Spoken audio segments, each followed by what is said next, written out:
I want to thank you all for coming out on this beautiful fall afternoon. Our guest speaker this afternoon is Brenton Hill. He's a retired electrical engineer and past president of the Buxton-Hollis Historical Society. He has presented local history programs for several local historical societies and authored a brief history of Buxton for its 250th anniversary. He has also curated exhibits on the bar mills and West Buxton villages, which are now on display at 100 Main Street in Bar Mills. This afternoon, he's going to speak to us about the Native American tribe, the Pequawkets. They've been residing along the Saco River for over 12,000 years when European settlers arrived in the 17th century. The two cultures had differing values, and I could continue to read from this press release, but I'd rather turn it over to Brenton and let him tell the story. Okay. Thank you. All right. So, thank you for the kind introduction. Right up to it. Okay, we're right up to it here. Okay. So, I'm speaking about the first Americans who lived around here and who lived on the Saco River Valley, 7,000 to 12,000 years. And of course, it was 7,000 to 12,000 years. They were peaceful, they were violent, they had wars of their own. And then after all that time, along comes European settlers, and we have 100 years, sometimes peace, sometimes war. There was a very violent clash, and I must emphasize the opinions today are my opinions, not the Buxton-Hollis Historical Society, where I'm a member.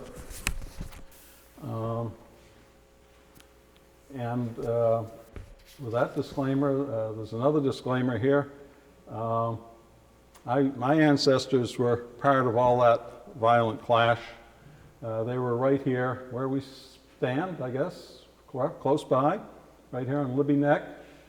My Row ancestors and my Libby ancestors were here until in the 1660s.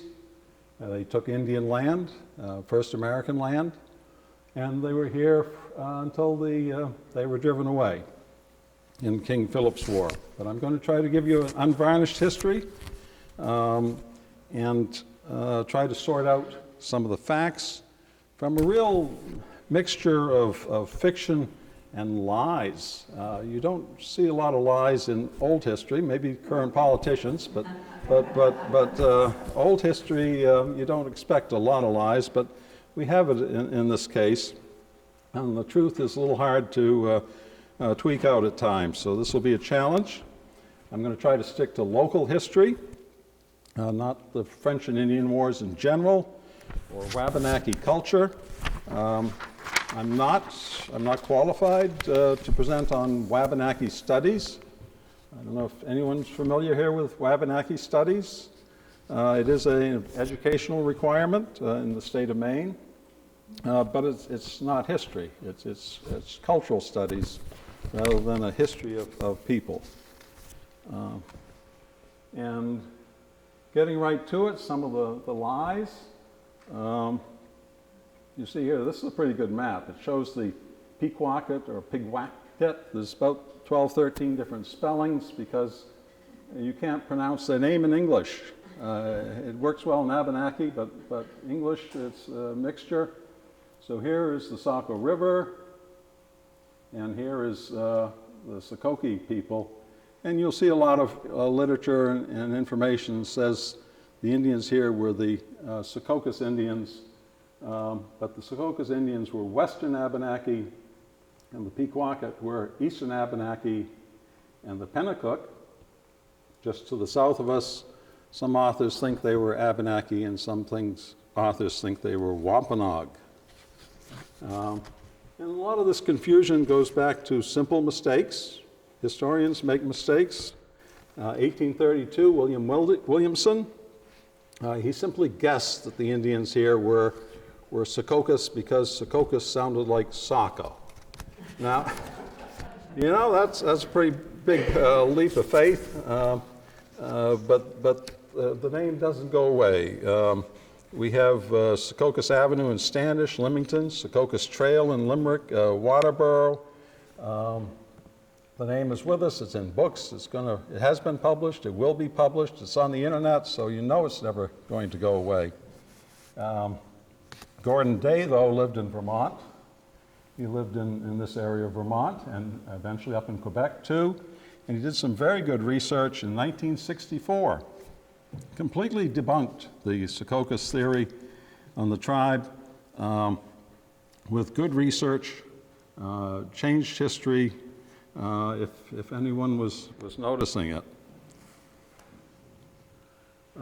This is a little hard to see. This is another slide, and you can see here we have the Pequawket or Pequawket River coming down to the junction with the Ossipee River, and then we have the Saco River. So this is an early map, and early settlers, early Europeans in the area gave two different names to the river, and we often see two different names to the Indian tribes that are on the river, because the English gave the tribes their names. And typically they gave them the river names. The rivers and the tribes are the same names. And they were not the names the first Americans were using. But it's the names that we have today. I mean, today we have the Penobscot tribe. They were never Penobscots. They didn't know they were Penobscots. Penobscot meant a rock in the Penobscot River. The river didn't even have the name for a while. These things start and they keep going on. And what I'm going to do is I'm going to try as much as I can. I was raised before people thought about a lot of this stuff, and I'm going to try to call them the first Americans, because that's really what they were. They weren't Indians, because like Columbus thought, they were not from India, and they were not native to this area, even though they've been here, were here for a long, long time, and they weren't indigenous. Indigenous means native to an area, and strictly speaking, you and I and all other people are indigenous to Africa. That's where we came from. So I'll try first Americans, see if I can do it, but I was raised with Indians. Now, I'm not sure about the Scarborough Historical Society collection, but the Buxton-Hollis Historical Society collection, you know, almost 400 years, it's all European settlement, pretty much. We have very little information before European settlement, and the reason was these people didn't have writing, and they didn't have monuments, and they didn't leave many artifacts. There are only a few things we've been able to dig out of the ground that were theirs. They've left us some names that we're very familiar with, and fortunately they left us a little cultural history with their cousins, their relatives, the Penobscots and the Passamaquoddies. Now, here's one of the earliest images that we have of them, and it's a French image, and these are local Abenakis from this area in traditional winter garb. But even at this stage, even at this early period of contact in the early 1600s, they're wearing European cloth. This is not native-made cloth.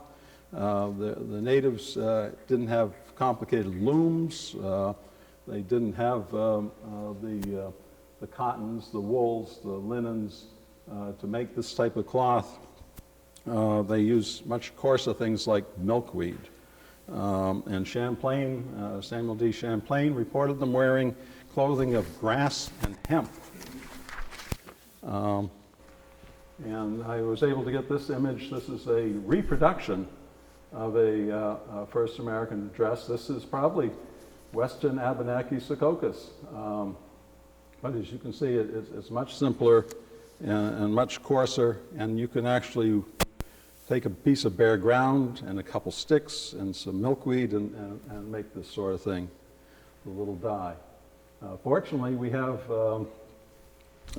John White, who was visiting Roanoke in the Carolinas, and these are Algonquins. These are close relatives of the people that were here, and this is what they would have been wearing in the summertime. This is 1585, so this is a very nice early drawing of some early people. Now here, this doesn't show up very well, but there's not a lot to see either. These are, our archaeologists tell us these are 7,000-year-old stone points made by people. There's evidence of people working these points, and these were found at on the Saco River in Bar Mills in an archaeological dig, and 7,000 years old. And stone is one of the few things that have come down to us from that time period. These are also found on the Saco River. These are more recent objects. We don't have a date for them. They weren't found by an archaeologist. They were found by Gibeon Bradbury, a local painter. His house was near the Saco, and he went up and down the river. And he found these points, and they're all local points, except for the ones that come from Moosehead and places like that. The hard points, I know these, oops, wrong one. These, some of these colored ones here, I guess, were flints from up in the Moosehead area. So they were not, they knew about commerce and trading for what they wanted. I like this picture too. This is a hoe. You know, if you have a cornfield or squash or something, you need a hoe. And someone obviously had the good idea of mixing stone technology with a bent piece of wood. It looked like a quite effective hoe. Now, this is an object that is key to our story here today. This is an axe head. You know, it would have been bound to a good piece of wood and sharpened a little bit more than this, perhaps on the end. And this was also found before 1900 along the Saco River, perhaps in a place that's flooded by now. But this is the technology that the first Americans had for working with wood. And we live in a state of wood. You know, even today, everything is wood around us, and this is what they had to work with it. And this is what the Europeans brought. You know, this is a hatchet, but of course in an axe version. And this was so superior in terms of technology that it just made a huge difference in what the two civilizations could do. You needed metal items like this to build a wheel. Who knows?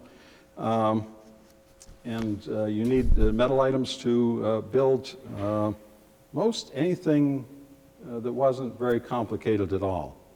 And so the Europeans brought axes, and they brought saws, and they brought Danish technology called hydro-powered sawmills. And it made a huge difference when the two cultures came together.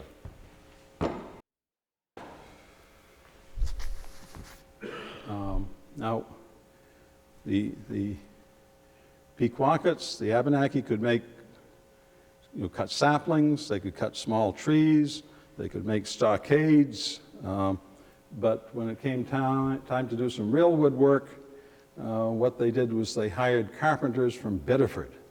One of the strongholds of the Pequawkets was in Cornish, and they were being raided by the Mohawks, longtime antagonists, and the Iroquois Confederation, which is now Utawassawami, something like that.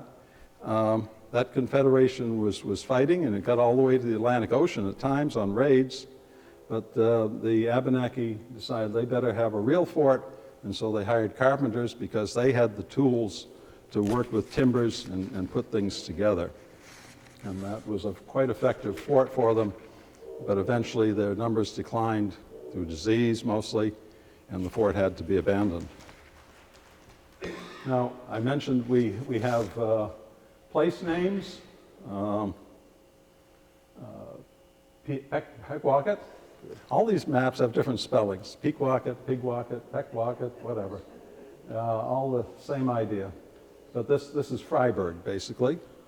Ossipee Cornish area, Ossipee River, Saco River, Saco, or whatever. I think the Indians told Champlain it was Saco, and he spelled it in French, Saco, something like that. And then Casco Bay, Owascoag, you probably know where that is. Okay, here in Scarborough. And again, we have another map that shows us Pequawket, Sebago, Watchuk Lake, Bunganut, Mosum, Kennebunk.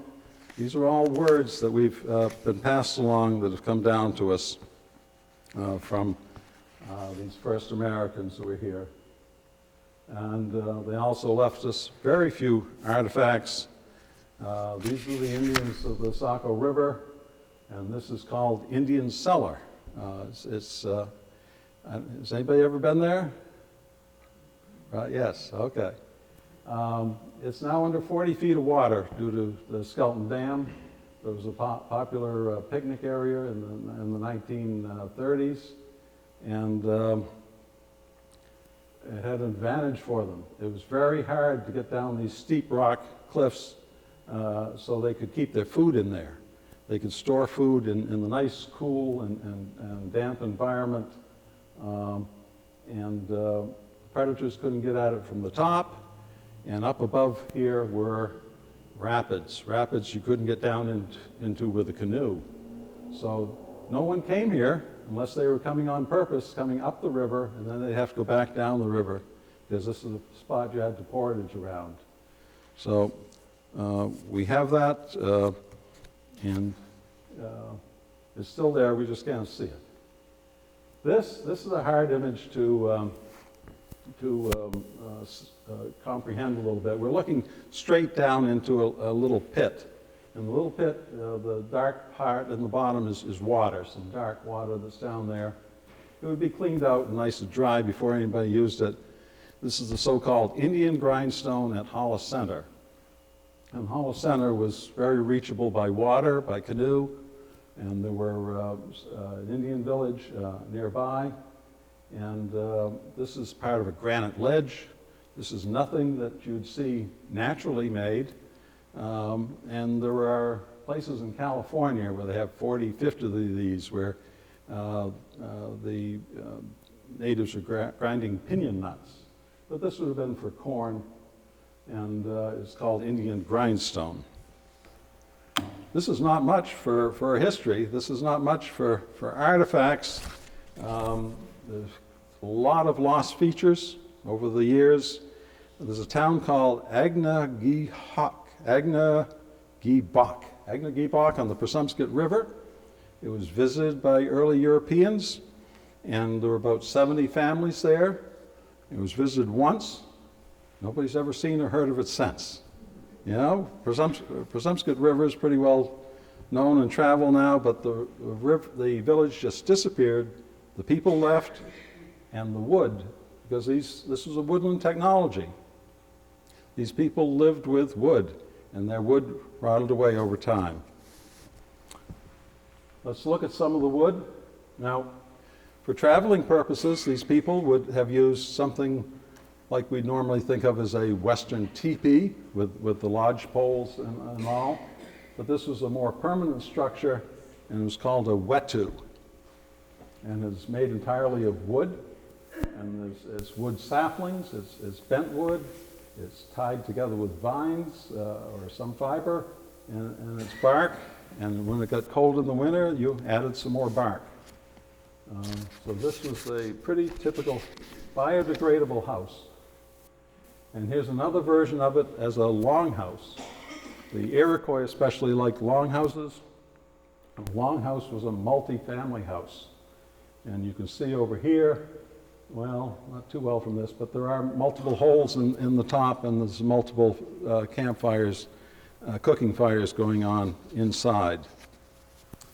Now, these were pretty effective structures, but they're pretty primitive structures in the 1600s. Now, what were the Europeans doing? This is Scotland. This is a family house, a one-family house in Scotland in the 1700s, 100 years later. Now, they didn't have the tree resources that the people around here had, so they had to use a lot more stone. They had to have a few poles to hold up the roof, and then they just put sod on it. It was the same idea, and you had the same smoky fire in the middle, but there's a huge, huge difference here. Anybody spot it? There's two doors. The ones we just saw around here had one door. This one in Scotland has two doors because they had animals, and they wanted the animals in where they could protect them, and they're also good for warmth in the winter. You put a little barrier so they don't crisscross into the living area too much, but having animals in your house made a huge difference, and a really significant part of our story. We'll get back to that later. Now, I would like to speak more about the first American culture, but really we should have a Pequawket do that. I'd like, it would be best if they could speak for themselves, but we're going to get into the Dawnland diaspora. They're scattered, they're gone. Survivors were killed off with pestilence and war. They retreated to St. Francis in Quebec. There are still people in North America here that carry their genes, but the last connection to this area, the Saco River and this area, was in 1725. After that, it was just scattered bands and raiding parties, but no permanent settlements. And so, if you're interested in Wabanaki culture in general, there's a lot of sites you can find out on the internet through Department of Education, University of Maine, different school systems. Like I said, Wabanaki Studies is a requirement to be taught in schools, but it turns out that history is not a requirement. Now, today we have the Penobscots and Passamaquoddies in Maine, a few Maliseets and Micmac. These are the survivors. These are woodland people who didn't run into heavy European settlements. They were more isolated areas, lesser numbers, and they survived as groups, even though they didn't get to keep their own names. Whereas this is more of a map of what might have been or was, with Penobscots, Kennebecks, Arisoguntuks,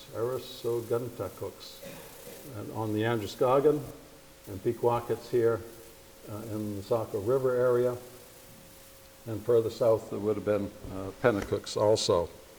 And these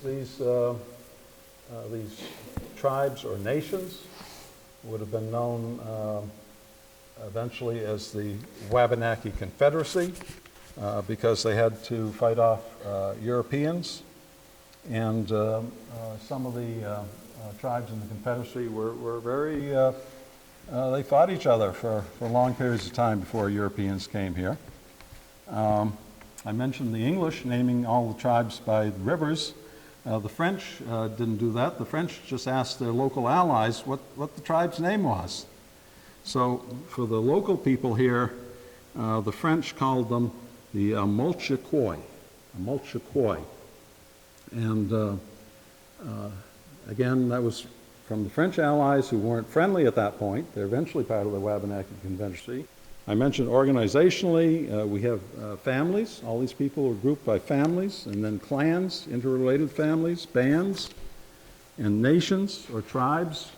And they came together and split up in mysterious ways, so reading history is terribly hard. because one European will go and see some people and he'll call them one name, somebody else goes to see the people and he'll call them an entirely different name, and it gets tremendously confusing. Plus, they didn't recognize tribes. You know, they wouldn't recognize that they had any tribes. Tribes were a Roman concept. The Romans called the British and the Germans and the Gauls tribes. And that Roman concept came across the water and has been applied to the first Americans here.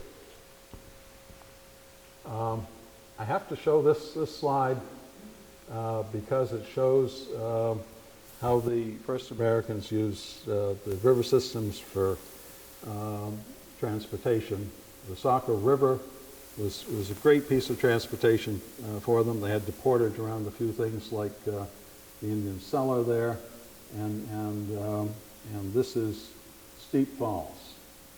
Okay, that was a portage, and not only was it portage, but it was close to Sebago Lake, and so all of a sudden you had a route up and down the Saco River with a tie up and down the Presumscot and into Lawn Lake and interior Maine. So they made the most of what they had. And the first European settlers, of course, were in the same boat. It took them 30, 40 years before they started building any roads, and they had the better technology to work with. In Buxton-Hollis, there's only one highway to Buxton-Hollis, really, from Biddeford for about the first 150 years. Now,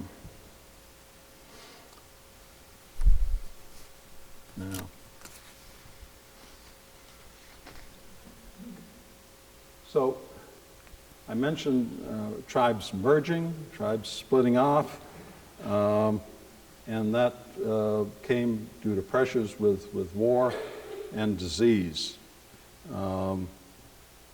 Here we talk about the Pequawkets because that's the group that were identified by the English. Pequawkets are Saco, and I mentioned the Pequawkets to the south. Well, they were hit by war and disease. This map doesn't quite have the same names, but some authors figure there were about 22,000 Pequawkets before European contact. Now, Eastern Indians, they lived hunting and fishing. Southern Indians in Massachusetts, they lived on farming. And the Pequawkets were in the middle. They did a little bit of both. The Pequawkets were mostly farming, and so they were able to have a larger population, 20,000 or so, 22,000. But by the end of King Philip's War, by the end of the diseases that went through them, there were only a few hundred left. Out of that huge population, there were only a few hundred people left. And at the end of the war, just dozens retreated to join the Pequawket Indians. It was that type of devastation. And here's a later image, Lamentations. These people don't know what's happening to them. I mean, the Europeans didn't know about disease either, and they didn't know the causes. Nobody knew what was going on, really. And it just was a terrible thing to strike 70 to 90%. 70 to 90% of the first Americans died in diseases, mainly smallpox and influenza, and a lot of other diseases they haven't well identified. And it made an entirely different relationship between the Europeans and the first Americans. Now, if it wasn't for the disease, the relationship between Europeans and first Americans could well have been more like the relationship between the British and the French and the Portuguese with the real Indians in India. Those people in India, they were an Iron Age civilization, but they didn't have any central government, but they were resistant to disease. So Europeans came and they established trading colonies, but that's it. Okay. Eventually, the British had authority for a number of years, but they didn't take over the land like they did here. You know, if it wasn't for disease, I probably wouldn't be giving this presentation in English. Yeah, I don't know what it would be, but it probably wouldn't be in English. Disease, as I mentioned, was common in Europe and Eurasia. And at the time, in the 1600s, there were 400,000 people a year dying of smallpox. Smallpox is a recurring disease. It comes and goes, and then when you build a population that's not resistant to it, it comes back again. And it was devastating, not only here, but in Siberia. The first Americans' relatives in Siberia, distant relatives, had furs, just like the first Americans did here, and the furs were popular in Europe, and the Russians were after them. The Russians wanted furs, and they didn't have to sail across an ocean to get them. They just marched across Siberia, and they fought some pitched battles, some conventional battles, but mostly they defeated the Siberians, got the furs, because the diseases like smallpox wiped out the Siberians too. Now, the interesting question here, okay, these are two populations, Eurasians and Americans, first Americans, North and South America. They were separated by 30,000 years. You know, the people in Eastern Siberia maybe had 10,000 years of isolation before they got to North America, another 20,000 years here. Why didn't the first Americans give as good as they got? Why didn't they give diseases back to the Europeans? Okay, nobody knew at the time. Today we have a pretty good theory. I don't know, I wouldn't call it proven exactly, but the theory is that there's diseases, the viruses, like COVID, interact with animals, okay? And you remember that hut in Scotland? Well, Europeans had been interacting with their animals and passing diseases back and forth for a long, long time. The first Americans here didn't have domestic animals. They didn't have domestic animals to share diseases with. So they didn't have the diseases to give back. They had dogs, and they ate the dogs once in a while for a special occasion, but that was it. Okay, they weren't in big communities for the most part, except a few places in Mesoamerica.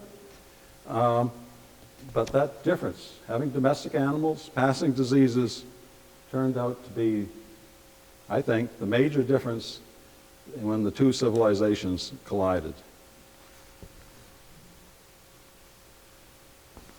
Number two big difference is summarized in this picture. This is a painting. It's Columbus discovering the New World. He comes to the New World and applies something called the doctrine of discovery. The doctrine of discovery was a legal theory. It was first published by the Pope in 1452 in a papal bull addressed to King Alfonso V of Portugal, and conceded Portugal's right to attack, conquer, subjugate Saracens and pagans, which of course is the first Americans, any other unbelievers and enemies of Christ wherever they may be, as well as their kingdoms, duchies, counties, principalities, and other property, and to reduce their persons into perpetual servitude. Now, in 1452, he was talking about West Africa and Muslim Turks. And this papal doctrine continued for quite a few years until a long time later it was rescinded. But it was so useful that the Protestants came over here, the British and all, and they applied it too. So this explains the conflict. I mean, we've talked about the disease, explaining the difference in populations. This explains the real core of the conflict, because Europeans felt they could take the land. You know, the first Americans were here in reduced numbers, and not only could they take the land, they could make some unfair treaties, And treaties were bound to be bad anyway because of misunderstandings. The first Americans didn't have writing. They thought treaties said one thing. Of course, the people who wrote the treaties could bring them up and say they said something different. And Europeans generally thought that first Americans, when they signed a treaty, they were signing it for larger groups than they actually were. So oftentimes the first Americans signed a treaty and just applied to them and their little clan or something in their minds. So that doctrine of discovery and that need for land was the direct spark for the conflicts that we had and the wars. And there was a third important difference in this conflict, and that was technology. Yeah, you saw the difference between the two axes. This is a simple iron kettle, but the first Americans had started out cooking their food and boiling things in birch bark. Well, it's hard to boil things in birch bark. What you have to do is have a good fire and heat up some stones real hot, and then you put it in a birch bark that has some water. And watch out and hope it doesn't catch fire. And eventually, after a few thousands of years, they had pottery. And they could do similar things with pottery and maybe put some of it over the fire. But this was superior. Iron was a superior technological product and gave the Europeans a big advantage. And the first Americans saw this and they wanted to adopt it. They liked it. They liked the kettles and they liked the muskets, and they became dependent on them as fast as they could. They wanted muskets, they wanted powder, shot, textiles, kettles, beads, and unfortunately alcohol. The Europeans were learning to adapt, and they adopted canoes, snowshoes, corn, beans, squash, maple syrup, moccasins, and unfortunately tobacco. But initially it was all about the fur, and the fur trade went on and on before the wars and during the wars and after the wars. And at times the first Americans told the government of Massachusetts that they would starve if they tried to take their muskets from them. And the government of Massachusetts did try that in 1675, and the result was that the Maine first Americans went to war with their southern neighbors, the Narragansetts and Wampanoags, and spread the war. And actually the war in Maine went on for longer than it did down south. So I mentioned trade. Trade was furs, trade was beaver pelts. On the Saco River, late in the game, 1726, we had a trading post just in Dayton, just south of present Skelton Dam. It's one of only 3 truck houses in Maine, so-called truck houses, a trading fort. And the first Americans, those few that were left, could get there by coming down the Saco River. But early on, even back in the 1500s, the trading centered around the Micmac on the St. Lawrence, and they competed with all the other tribes for beaver. And beaver became scarce around here, and so they had to trade further inland. And the Micmacs didn't like that, and they came down in 1607 and fought a battle with the Pequawkets in Saco. Now, they only killed about 20 people, although that was significant. But one of those things, the Micmacs won the battle, but they lost the war because they brought disease back to the St. Lawrence with them. So all this conflict, the Europeans were able to get land, and land meant food, and gave rise to what we call Western civilization now, that dominated the 20th century. And when I was young, historians thought that they were writing that gold and silver from the Americans kicked off Western civilization. It It was the spark that enabled the economies of Europe to get going again. And now that's all changed around. Historians have a different theory. And the theory is that the Europeans came over here and got corn and potatoes. Corn and potatoes, more valuable than gold and silver. The corn, potatoes, squash, beans, peanuts, tapioca, quinoa, sunflowers, tomatoes, peppers, eggplant, melons. These all provided tremendous nutrition to the people in Europe. And the key metric that drives this analysis is that European populations increased once they had access to these foodstuffs. There was a lot more Europeans. And the other piece of it is before that, when the Europeans got over here, they found the Native Americans to be in good health and much bigger and better fed than they were. And I do have to make a side note. Potatoes went over from Peru to Europe, but never came back to Maine until the Irish brought them. Never came from South America to Maine, had to go by way of Europe and Ireland. So lots of traveling involved here. Where did these first Americans come? They had been here for so long without any written history that they didn't really know. And the Europeans who found them, they didn't know either. They were just guessing they were one of the lost tribes of Israel. And that obviously wasn't true. But today we're getting more and more knowledge, and we have a little archaeology, but the sea levels have come up, and a lot of the coastal villages that would have existed from Alaska down the Pacific coast, they've flooded out, so we don't have much archaeology.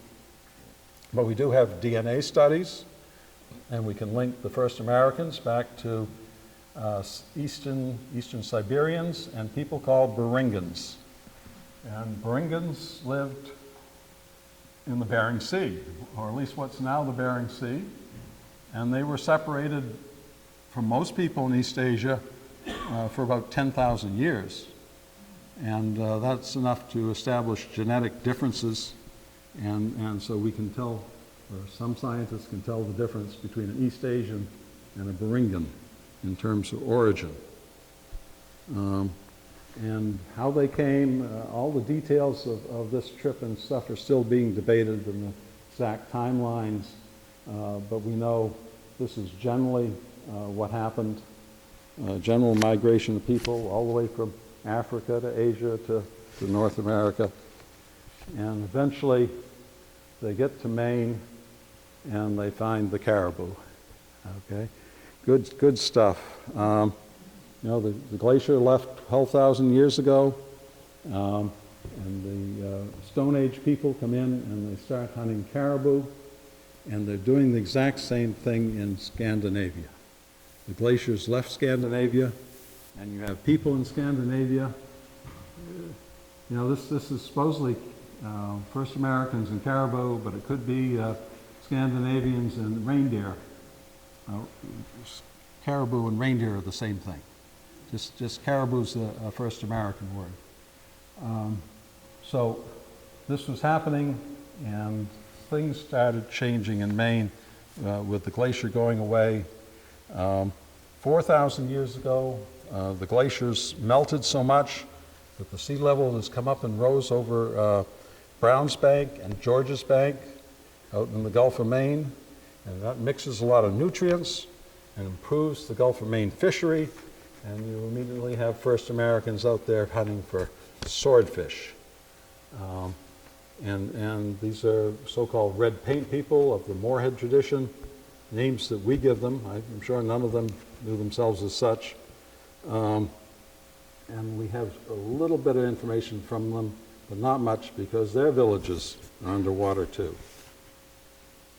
2,400 years ago, they invent the canoe.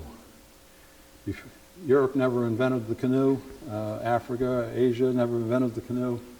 They knew dugout canoes were heavy and hard to portage, and so the birch bark canoe became one of the best pieces of transportation. Like I say, 2,400 years ago. They come up with a canoe. They have pottery by then. They have bow and arrows. They'd previously been hunting with spears. And just 900 years ago, they get corn. Well, of course, all the way from Mexico, but they get corn and the beans and the squash west of the Kennebec, where the growing season's longer. So, where were they? I mentioned where they were in Freiburg, Ossipee, and you saw the map. A lot of those towns were on the Saco River. They were on the river because the river was the highway, and the river was the highway to get seasonal food.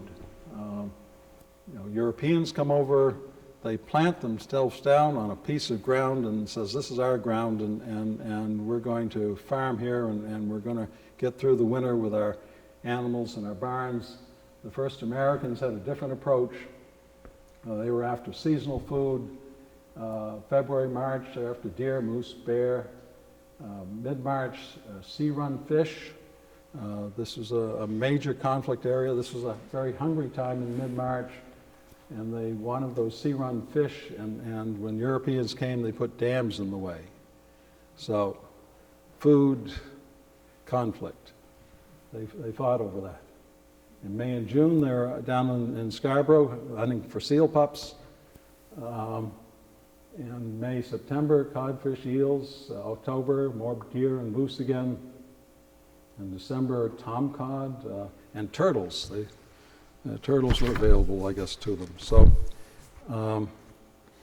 what's happening here is they're making use of what the land gives them. And the further south they are, the better the growing season. I used to live in Augusta and live in Buxton now, and there's 2 weeks difference in gardening season in that space, and it makes a lot of difference if that's what your existence is depending on.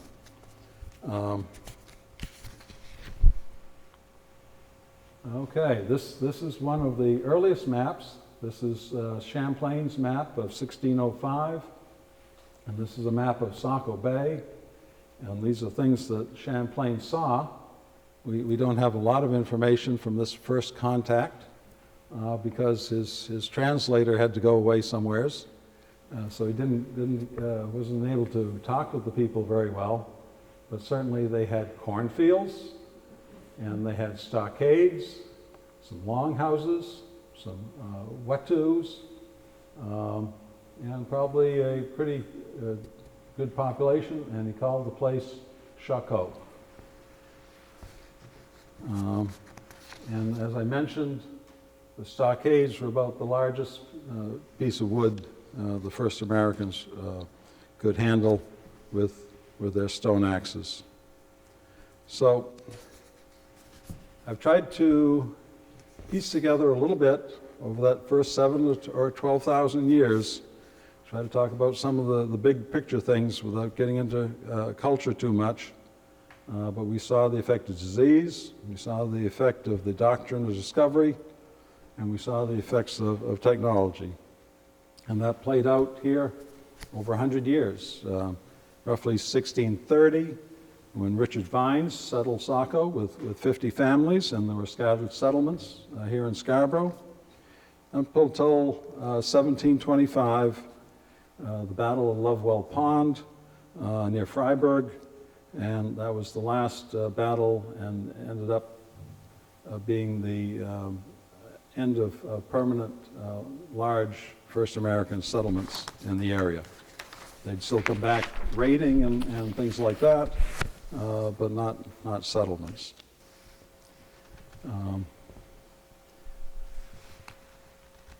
Okay, so I mentioned that Abenaki is a tough language for English speakers because it has some sounds that we don't, and I'm certainly not good at sounds, but some of the linguists say that Penobscot comes from Panawup something. And I don't mean to make fun of this. I'm a very very poor linguist, but I'm showing you that the Wabanaki are very different. Their names are different from the translations. And we've talked about the Pequawket, or Sacos, as the English call them, the Mulchakoi, as the French called them, and they think their name may have been closer to this, Apikawahi, and with some sounds that I can't make.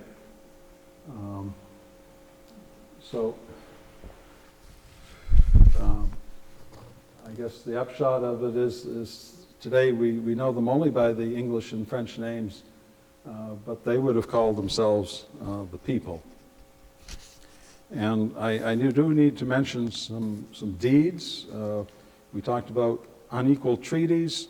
Habinawil and Moghegan in 1664 gave a deed for Hollis and Dayton to William Phillips in Biddeford. In 1668, Captain Sunday, Indian chief, gave a deed to one of my ancestors, Francis Small, for the towns of Leamington, Limerick, Cornish, Newfield, Shapley, and Parsonsfield. And for that, the first Americans got some blankets, some kettles, some shot, and some gunpowder. Very different sense of values and value for the land and understanding of land.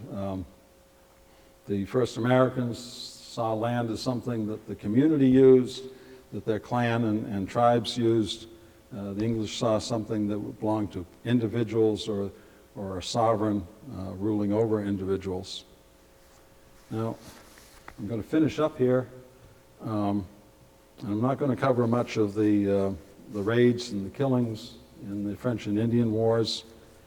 You have a very good book, a history book here, Scarborough at 350 years, and 3 pages of that is devoted to pre-contact American history. I didn't see anything wrong in it. It seems to be good 3 pages, although a little brief.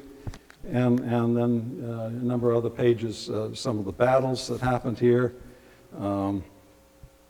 Henry Joslin surrendered 1676 to Moghegan. 1677, you have Battle of Moores Brook, and Moghegan's also killed that year. 1703, massacre at Great Pond. 1723, the attack at Black Point. That was the interaction. There was raids and battles at that point.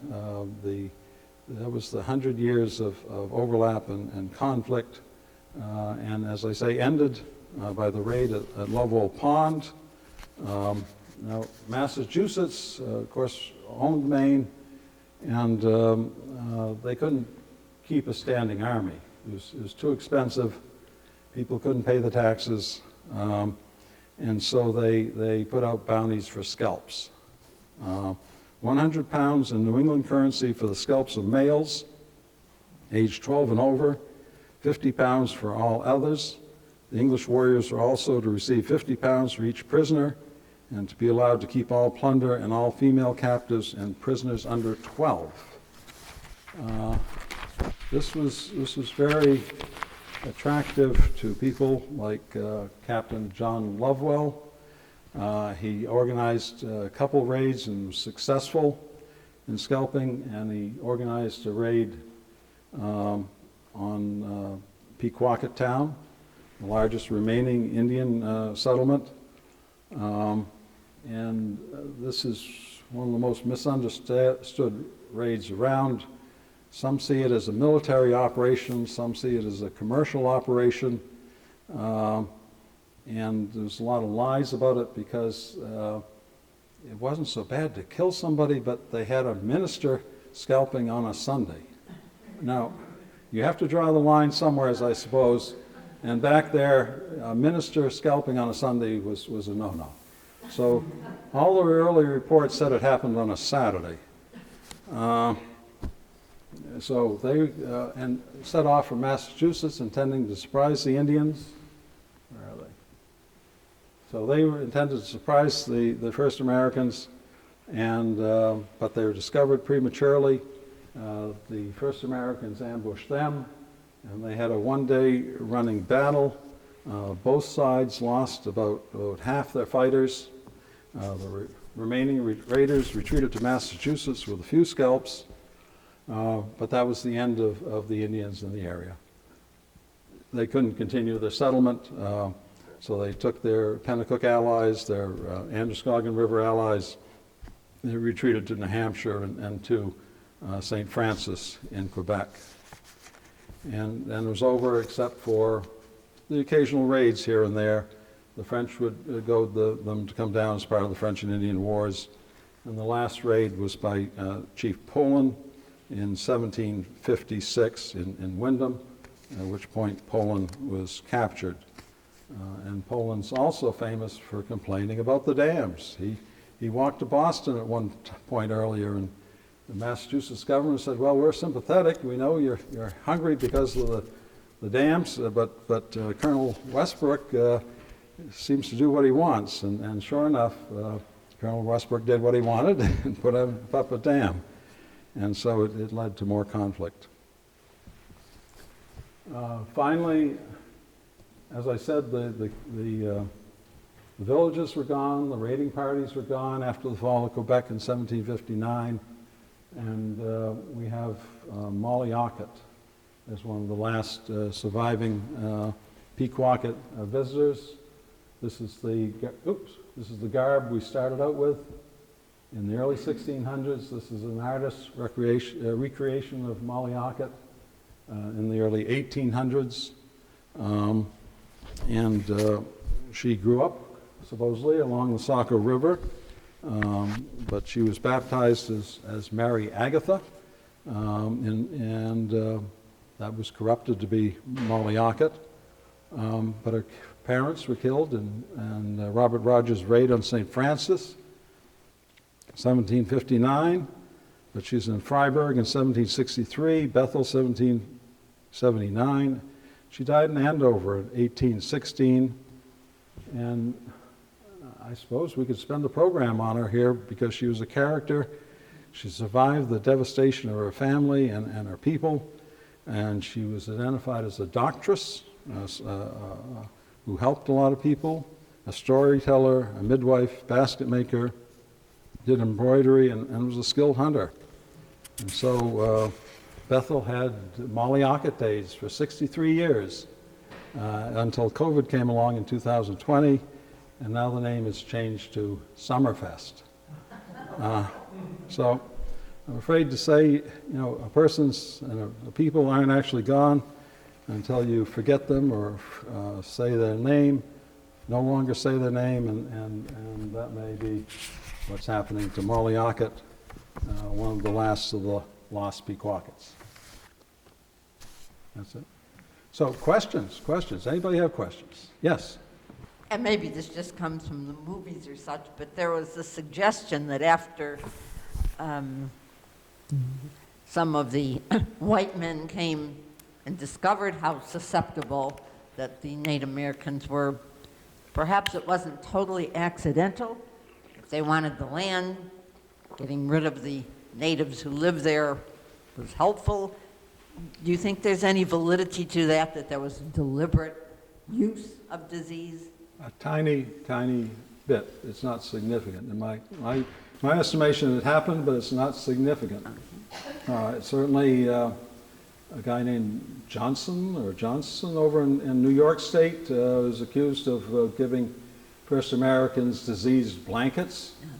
But this would have been 50, 70 years after the last First Americans left this area. Like I say, nobody understood disease. So It makes a good story sort of thing. Yes, it does. Yes, it does. Yeah. Bad story.